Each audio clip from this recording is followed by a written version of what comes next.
No perfil de hoje eu converso com o escritor José Faleiro. Bom, José, a gente fez um pequeno intervalo e você falava da questão da educação, né? O quanto é difícil para uma criança que vive na periferia, que não tem acesso à alimentação correta, né? Tem que estudar, fica com fome no colégio. Você caminhou muitas vezes para estudar e chegou um momento em que você decidiu voltar à escola, né? Você acabou de se formar, se não me engano, foi em julho. Você conseguiu concluir o segundo grau, né? O nosso segundo grau. O que te motivou para procurar o colégio novamente?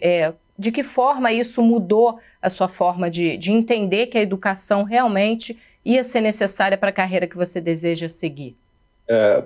Assim, na real, eu não acho que seja necessário para a carreira que eu pretendo seguir, assim, francamente. Você acha que não vai fazer diferença se você, por exemplo, tiver formação ou não? Nenhuma. Isso é importante destacar, assim, eu saí do colégio, eu não abandonei os estudos. Que o colégio me impedia de estudar, por incrível que pareça. Me impedia de pensar criticamente sobre as coisas, de desenvolver o meu pensamento sobre as coisas. Desde muito cedo eu tenho um espírito, digamos, científico. Eu quero saber por que as coisas são como são, e eu investigo essas coisas. Então, no modo como eu vejo as coisas, a escola estava em vias de matar essa minha forma de pensar. Justamente pelo que eu falei no outro bloco, né? Ela não foi feita para potencializar isso na gente, não foi feita para isso, né? Então, quando eu saí da escola, eu continuei estudando por conta. E as coisas todas que eu aprendi na vida, eu aprendi sozinho, né? Aprendi a fazer programas de computador, aprendi teoria musical, aprendi a desenhar e dominei a norma que chamam de culta, né? Gramática, todas as ferramentas de produção de texto, porque eu queria ser escritor. Tudo isso fora da escola. A escola não me ajudou em nada com isso. Ao contrário, eu detestava português quando eu estava na escola. Me apaixonei pelas questões do português, enfim, da linguagem. E hoje você escreve muito bem, né? Impressionante. Obrigado. Então, isso é importante destacar, assim. Mas, de um ponto de vista pragmático, é claro que é importante a formação, né? Por exemplo, eu sei programar computadores, mas eu não conseguia trabalho com isso porque eu não tinha um diploma para mostrar, né? Sim. Então, é importante. Porque, na verdade, eu resolvi voltar para a escola porque a gente vive no Brasil e quem é que vive de literatura no Brasil, né? Sim. Eu tenho ganhado algum dinheiro e tal, né? Mas, como diz a música do Revelação lá, é dia de sol, mas o tempo pode fechar, né? Sobretudo com uma pessoa como eu. Então, daqui a pouco pode acontecer de eu precisar de uma alternativa, né? E aí é que eu estou visando de voltar aos estudos, aproveitar que eu não preciso conciliar agora os estudos com trabalhos tão maçantes, né? E seguir ganhando meu dinheiro com a literatura e fazer uma graduação e tal para, qualquer hora que eu não conseguir viver de literatura, não conseguir ganhar muito dinheiro com isso, eu poder ser professor, por exemplo. Né? Você pensa em ser professor aí no seu bairro? Sim, exatamente, especificamente na periferia, entendeu? Eu gosto, assim, de conversar com as pessoas, de construir conhecimento junto, assim, eu gosto da ideia de me imaginar como um professor, assim, na periferia, trabalhando com a gurizada da quebrada, assim. E, inclusive... Não, eu queria te interromper para perguntar o seguinte, que eu fiquei curiosa. Você é um cara muito curioso, um cara que sempre correu atrás de conhecimento, sempre queria saber como as coisas funcionavam, né? Questionava tudo. Mas você, até os 20 anos, não era de ler, não gostava de ler livros. A sua irmã, que foi uma influência, né, que acabou te desafiando a começar a ler. Qual era esse seu entrave para chegar até os livros? Você achava que eles eram chatos? Eu queria que você contasse sobre isso. Tinha, claro, uma visão totalmente errada do que seriam livros, né? Mas isso passa pelo que a gente estava conversando antes, por ele não ser um objeto presente, né? Basicamente é isso. Sabe que tem uma pesquisa, na verdade são várias, né? Que demonstram justamente isso. Eu vou traçar um paralelo aqui. Quando tu tem na família alguém, um pai ou a mãe, ou talvez os dois, alguém que cursou uma graduação, são muito maiores as chances de as crianças daquela família cursar uma graduação, né? Agora, quando tem uma família onde ninguém cursou uma graduação, é pouco provável que, né? Isso é estatístico, né? Isso são dados, né? E a mesma coisa acontece com a leitura, porque é uma questão de que o exemplo, ele vale mais que as palavras, né? Eu cresci num contexto, os meus pais falaram a vida inteira, meus pais valorizavam o estudo, sabe? E não só os meus pais, todos os pais que eu conheço valorizavam o estudo, assim, por uma questão de, sei lá, de lugar comum, assim, de estar interiorizado na mente das pessoas, né? Eles diziam para os filhos, todo mundo aqui tem que estudar é importante e tal. Mas dizer isso não tem a mesma força que o contexto, que o próprio exemplo. né? Mas como assim? Tu quer que eu estude porque é importante, mas os meus próprios, o senhor mesmo não tem formação, não estudou até a 4ª série do ensino fundamental, a mãe também não tem estudo, os tios não têm, os meus amigos eu olho abandonando a escola muito cedo, eu olho para todo o meu contexto ao redor, as pessoas abandonam a escola muito cedo, então, né, é isso que acaba tendo força em como eu vou, o valor que eu vou dar para aquilo ali. E o livro aconteceu a mesma coisa. Eu não via meus pais lendo, não via minha mãe lendo, não via meus tios lendo, não via minha irmã lendo, não via nem minha irmã, a princípio, né? Não via os meus vizinhos, meus amigos lendo, ele não era um objeto presente. Eu cheguei a associar o livro com a ideia de castigo, inclusive. Porque, assim, eu experimentava... Para mim, o colégio era um castigo, assim, sabe? Era um saco, não era legal estar lá, e era lá que eu experimentava a leitura. Então, eu associei a ideia de uma coisa que se faz por obrigação, né? A princípio. Só que daí a coisa mudou por causa da minha irmã. Veja como são as coisas, né? Quando eu vim morar para cá com a minha mãe, voltei com a minha irmã ficou lá com meu pai porque a minha irmã estava fazendo ensino médio numa escola... não tinha ensino médio aqui, para começar, e além disso era uma boa escola, que oferecia curso técnico também e tal. Então se ela viesse para cá ia ser um prejuízo para ela muito maior do que para mim, porque tinha escola de ensino fundamental, que era o que eu estava cursando. Então eu voltei e a minha irmã ficou lá. Aí, por viver num bairro de classe média, cursar a escola que as pessoas de classe média cursam, e por ter acesso com essas pessoas, a minha irmã conheceu gente do teatro. Olha só que louco, né? Então, ela teve contato, ela teve esse acesso. E, poxa, teatro, levaram ela para ver teatro, ela gostou e não sei o que e tal. Ela já começou, olha, eu quero fazer uma graduação, quero ser professora de atriz, de teatro, ser atriz, enfim. E foi o que ela fez, né? Então, ela cursou esse caminho por ter esses acessos, esses contatos que eu não tive. E aí, claro, cursando lá a universidade, ela teve que ler muito. Então, toda vez que ela vinha visitar, ela entendeu, teve contato com a leitura primeiro e entendeu a importância da leitura, e ela ficava tentando me incentivar a ler, né? E, obviamente, para mim, aquilo não... E aí, essa é a história que eu sempre conto, né? Eu gostava de filmes, gostava de quadrinhos, gostava de videogame, então eu não conseguia entender como é que eu poderia gostar de um livro, porque é isso, tipo, eu argumentava assim com a minha irmã. Os quadrinhos contam uma história e tem ilustrações, né? Os filmes também contam uma história e tem áudio, tem vídeo e tal. Os videogames, além de tudo isso, tu controla os personagens, né? Então eu não conseguia entender como o livro teria recursos que superassem eles. E ela disse um dia para mim, olha, eu não vou mais tentar te convencer, mas tu tem que entender que a tua opinião não vale porque tu nunca leu um livro. Tem que ler um livro inteiro, depois que tu lê, tu me diz se tu gostou ou não. Aí ela me pegou, né? Porque eu queria provar que ela estava errada. Então eu consegui um livro emprestado, li o livro porque eu queria ter o prazer de ler todo e ir lá e dizer para ela, ó, li e não gostei. Só que eu li e gostei, né? Era um livro de lobisomens. Não deu certo seu plano. Não deu. Ainda bem, né? Ainda bem. E aí sua mente se abre para esse novo mundo.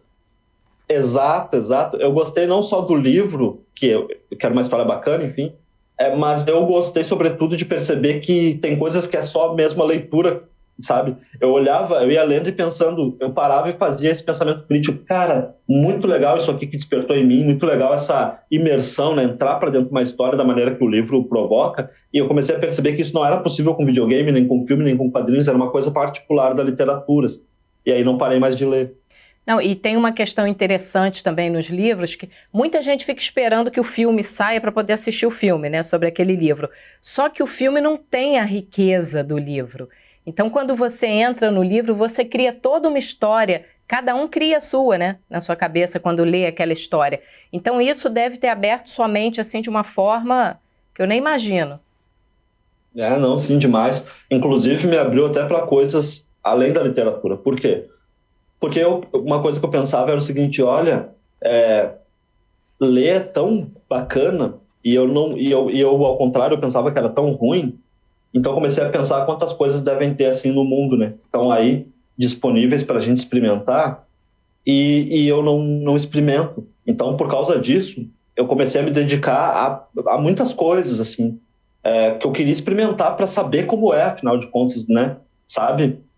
Me parecia um grande desperdício eu estar aqui neste mundo, experimentar minha existência, minha vida e depois morrer sem ter experimentado tudo que está aí disponível, né, para a gente experimentar.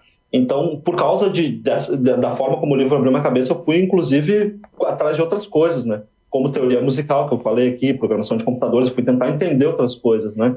Então me abriu a cabeça para além da literatura. Sim, você falou da música, né? Você entrou numa oficina de música com a sua irmã, uma época, Sim. E você não queria ir porque você fala muito bem, escreve bem, mas você não é muito de se enturmar assim, né? Nos locais que você não se sente confortável, né? Você não é aquele cara que já chega fazendo barulho. Então sua irmã te convenceu a ir para uma oficina que você não queria ir.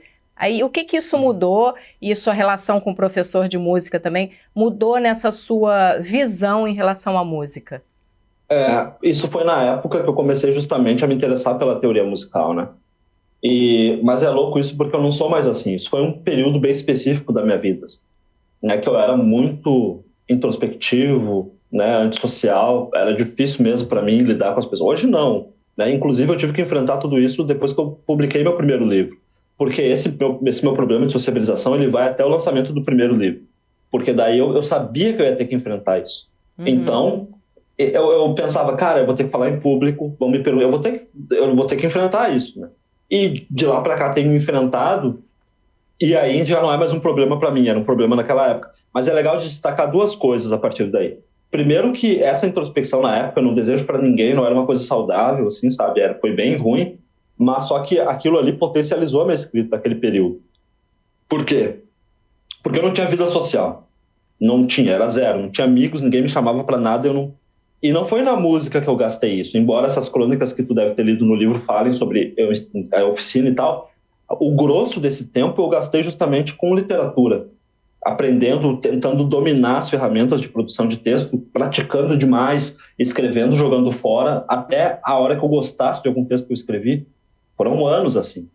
E escrevendo do momento em que eu me acordava até o momento de dormir. Então, minha vida era aquilo ali, era eu no quarto, trabalhando com as palavras, enfim, tentando dominar essa coisa da produção de texto, né? E a outra coisa que eu acho importante de contar é o seguinte, os muitos problemas que eu tive na escola, um deles foi esse, assim. Eu já tinha entendido a importância de retomar os estudos como forma de tentar transformar a minha vida numa vida mais digna um pouco, né? De ter um trabalho com uma remuneração melhor, menos cansativo, né? Então, eu já tinha entendido que eu precisava voltar a estudar. E essa era uma coisa que também me atrapalhava. Quando eu tentava fazer EJA, eu tentei algumas vezes, eu não sabia lidar com a interação com as pessoas, porque eu estava em plena essa fase problemática da minha vida. Assim. Então, era muito difícil para mim. Eu chegava na sala e ninguém se fala, porque ninguém se conhece. Né? Aí passa 2 meses, estava todo mundo se falando já e eu continuava lá no canto sem falar com ninguém. Então eu começava aos poucos a virar um motivo de chacota, um esquisitão, um cara que não fala com ninguém e tal. E aquilo me dava um pavor assim que eu acabava abandonando também. Aí coincidiu quando eu fui tentar de novo no colégio de aplicação, que é onde eu me formei, né? O colégio de aplicação da URGS aqui, né? Coincidiu de eu estar lançando o livro, então eu era obrigado a enfrentar essa coisa da sociabilização. E aí me ajudou, porque daí essa experiência foi legal, porque daí no colégio eu consegui superar todos aqueles problemas que eu já tinha, que eu falei e tal, inclusive na falta de passagem. Eu tive que ir a pé, era 2 horas para ir, 2 para voltar, às vezes era a única forma, né? E eu consegui enfrentar tudo isso justamente porque eu conseguia interagir com as pessoas, né? Eu tive amigos ali, enfim, teve toda uma interação social que me fazia bem. Assim. E como é que você criou coragem, porque você lançou o Vila Sapo justamente nesse período, né? Como é que você criou coragem de levar um exemplar ou levar um esboço do livro para alguém ler? Chegou no colégio, entregou para o professor, o que você fez? Olha, aqui tem 2 eixos, né, sobre isso. Primeiro, eu tinha consciência que eu ia ter que enfrentar, então realmente eu fiz esse esforço, né? Eu fiz esse esforço, e não foi fácil, assim, porque era bem difícil para mim, assim, então eu fiz esse esforço, né, de não ter medo mais das pessoas, né, de enfrentar o mundo, né. Outra coisa que é importante é que a essa altura eu estava começando o meu namoro com a minha namorada, Dalva Maria Soares, que é uma pessoa fundamental, assim, na minha vida, que me dá muita força, e que desde lá dos primórdios, assim, ela me atormentava até eu enfrentar as coisas. Porque, tipo, eu tinha essa iniciativa de enfrentar, mas muitas coisas eu não tinha coragem. Assim. E ela dizia, não, tu vai sim, vai lá, é importante. Tu vai ver que não é um bicho de 7 cabeças e tal. Os primeiros eventos de literatura que eu comecei a ir, um pouco antes até de eu lançar o meu primeiro livro, ela que metia a pilha, sabe? Não, vai lá, não precisa ter medo, sabe? Vai lá, participa, sabe, relaxa, respira fundo, não tem... Né? E, inclusive, o primeiro que eu foi aqui no Pinheiro, era um troço de descentralizar mesmo, trazer a cultura para a periferia. E foi lá onde eu conheci o Jefferson Tenório, inclusive. Né? Ele estava lançando o segundo romance dele, Estela Sem Deus, e eu estava lá, assim, nessa fobia de pessoas, mas participei, enfim. Então, a minha namorada sempre deu muita força para isso também. Eu queria fazer mais um intervalo para a gente falar um pouco mais dos seus livros no próximo bloco, tá bom? A gente volta já já aqui no Perfil conversando com o escritor José Faleiro.